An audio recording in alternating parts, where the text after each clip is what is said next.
வணக்கம் மக்களே. நம்ம சம்பளம் ஏறுதோ இல்லையோ, ஆனால் பெட்ரோல் வேலை மட்டும் செஞ்சுரி அடிச்சிடுதுங்க. சரி, பஸ்ஸில் போயாச்சும் சேவிங்ஸ் பண்ணலான்னு பார்த்தாலும் பஸ்ஸோட சார்ஜும் ஏற்றிட்டாங்க. நம்ம வேறு வழி இல்லாத பெட்ரோலில் நம்ம கடனோட வாங்கியாச்சும் போட்டுட்டு தான் இருக்கோம். நிறைய பேரோட கேள்வி என்னன்னு கேட்டிங்கன்னா, எப்படி நம்ம வண்டியோட மைலேஜை கூட்டுறது?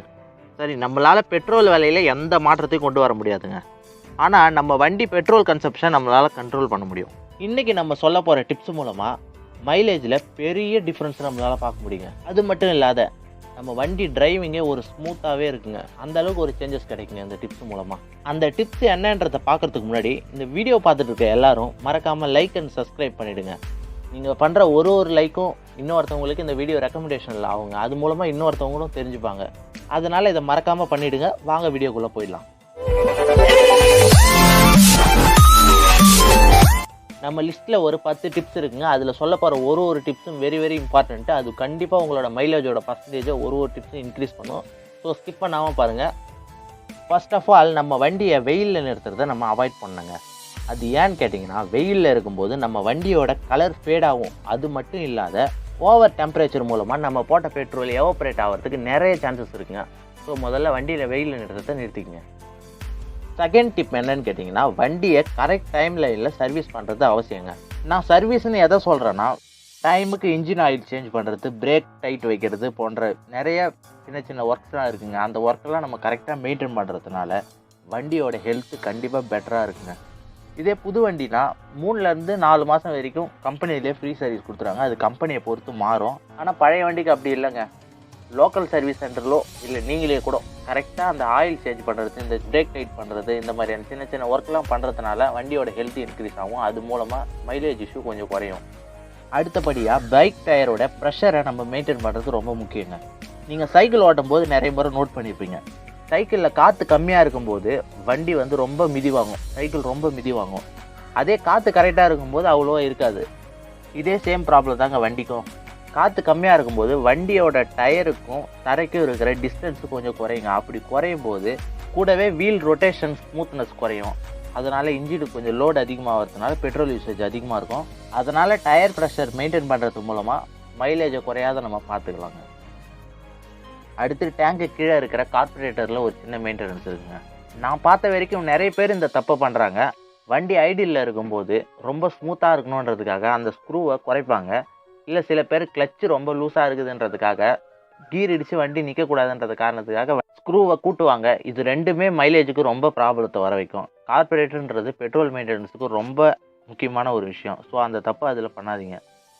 அடுத்து இந்த தப்பை வண்டி ஓட்டுற நிறைய பேர் பண்ணிட்டு தாங்க இருக்காங்க. ஏன் நீங்கள் கூட பண்ணிகிட்டு இருக்கலாம். அது என்னன்னு கேட்டிங்கன்னா, பிரேக் லிவர் மேலேயோ இல்லை கிளச் லிவர் மேலேயோ கை காலை வச்சாங்கன்னா அதை எடுக்கவே மாட்டாங்க. அதாவது லைட்டாக ஒரு ஹோல்டுலேயே வச்சுருப்பாங்க. கிளச்சை நம்ம ஹோல்டு பண்ணுறதுனால அதிகம் ஃபியூல் கன்சம்ஷன் ஆகுதுங்க. இதுக்கு ஒரு எக்ஸாம்பிள் சொல்லணும்னா, இப்போ நீங்கள் பைபாஸ் ரோட்டில் 10 கிலோமீட்டர் கிராஸ் பண்ணுறதுக்கும் அதே கரடு முரடான ரோட்டில் 10 கிலோமீட்டர் கறக்கிறதுக்கும் ரெண்டுத்துக்கும் இருக்கிற ஃபியூல் டிஃப்ரென்ஸ் உங்களுக்கே தெரியுங்க. அது போல தான் இந்த கிளச்சு, பிரேக்கு, ஆக்சிலேட்டர் யூஸ் பண்ணும்போது சம்மந்தமான இடத்துல டென்ஷன் கொடுக்கறதுனால ஃபியூல் கன்சப்ஷன் அதிகமாக எடுக்குங்க. இந்த பழக்கத்தை நம்ம சேஞ்ச் பண்ணுறதுனால கொஞ்சம் பெட்ரோல் யூசேஜ் வண்டியில் கொஞ்சம் குறைக்கலாங்க.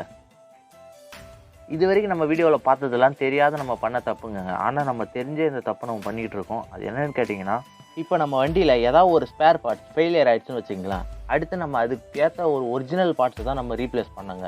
நம்ம நிறைய பேர் ஒரு டூப்ளிகேட் பார்ட்ஸ் தான் நம்ம ரீப்ளேஸ் பண்ணிகிட்டு இருக்கோம். அப்படி பண்ணுறது என்றைக்கும் வண்டிக்கு நல்லது இல்லைங்க.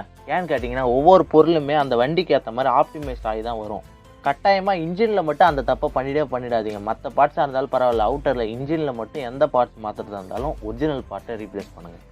இப்படி பண்ணுறதுனால இன்ஜின் மூலமாக எந்த ஒரு மேஜரான இஷ்யூஸை வர்றதை நம்ம தவிர்க்கலாம். அடுத்து நம்ம பார்க்க போகிற டிப்ஸ் ரொம்ப ஈஸியான டிப்ஸுங்க. இதை நம்ம ஒரு சின்ன பழக்கத்தை சேஞ்ச் பண்ணாலே போதும்.